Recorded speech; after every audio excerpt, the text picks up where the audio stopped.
Okay, so we are going to multiply or divide the following fractions.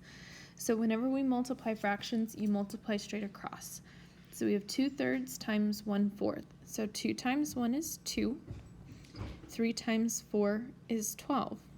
And then you always want to see if you can reduce. So 2 and 12 both reduce by 2. 2 goes into 2 once. 2 goes into 12 6 times. So we get 1/6.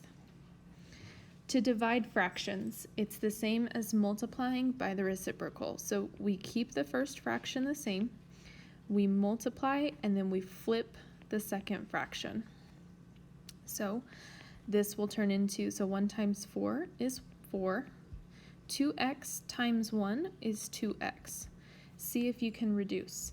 Well, 4 divided by 2 is actually 2. Okay, so this will turn into 2 over x.